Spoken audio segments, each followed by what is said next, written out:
即尾骨不能将生命力输入有机体，恐惧压到了神经而引起压抑。精神的伸展允许肉身的有机体伸展，解除压力，扩大自己的意识，让身体得以伸展，有活力。根据赛斯教导，精神的伸展可以帮助个人摆脱恐惧压力，让身体得以伸展，有活力。精神的伸展指的是扩大自己的意识，从有限的视角中走出来，开始接受更广泛的现实和可能性。这种伸展可以让个人克服精神上的压力，以及生命中的其他挑战。同时，这种伸展也可以帮助个人发现新的才能和潜力，使其能够实现更高的目标和梦想。因此，精神的伸展对于身心健康和个人成长都非常重要。撞鬼经验的解析：前世的自己或自己的投射物，另一世界能量的投射物，意念的投射物。根据赛斯教导，撞鬼的经验可以有多种解释，其中一种可能是撞鬼是由于前世的自己或是自己的投射物，或是另一个世界的能量的投射物，或是意念的投射物所造成的。赛斯强调，现实是由我们的意识所创造的，我们的想法、情感和信仰都能影响我们所体验到的现实。因此，当人们体验到撞鬼现象时，有可能是他们的意识在某种方式上创造了这样的现象。另一方面，赛斯也认为，存在着许多个人或非个人的实体，他们和我们生活在同一个现实中，但是他们的存在方式和我们不同。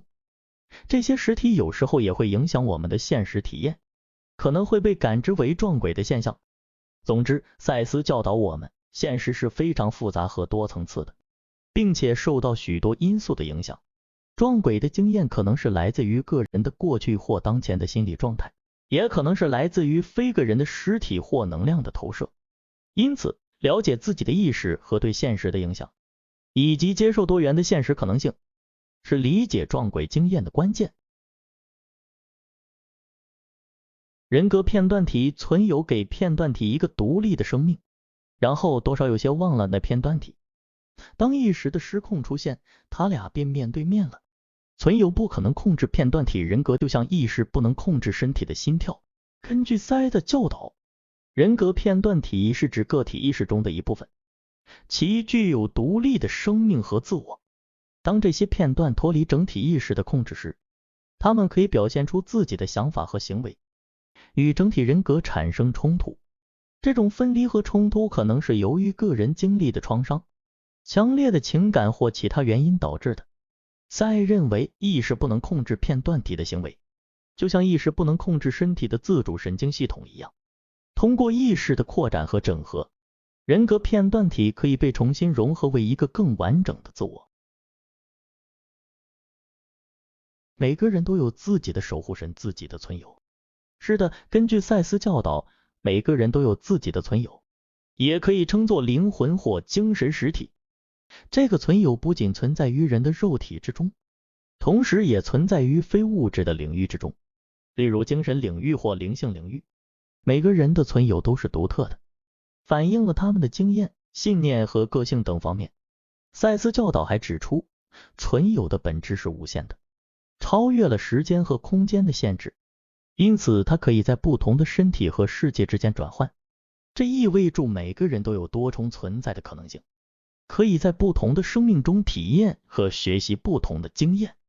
同时，存有也具有自主意识和自由意志，可以选择自己想要体验的生命和经验。总的来说，赛斯教导认为每个人都是自己存有的一部分，并且可以通过深入了解自己的存有来发现自己真正的目的和意义。分裂人格片段体。根据赛斯教导，分裂人格片段体指的是一个人格被分割成2个或更多个独立的人格片段，这通常是由于某些创伤性事件，例如性虐待、战争等引起的。在分裂人格片段体中，每个片段体都有自己的思维、感觉和行为模式，但他们可能不知道彼此的存在。在某些情况下，片段体之间可能会相互冲突，导致人格障碍的发生。举例，根据赛斯教导，分裂人格片段体是一种精神状态，其中一个人格因为过去的创伤或压力而被压抑或忘记，进而形成一个独立的人格片段。举例来说，一个人可能在童年时期经历了严重的虐待，这种经历可能会引起该人格的分裂，形成一个独立的人格片段体，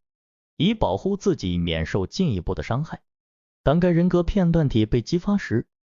它可能会控制该人的思想和行为，而其他人格则可能对此毫无察觉。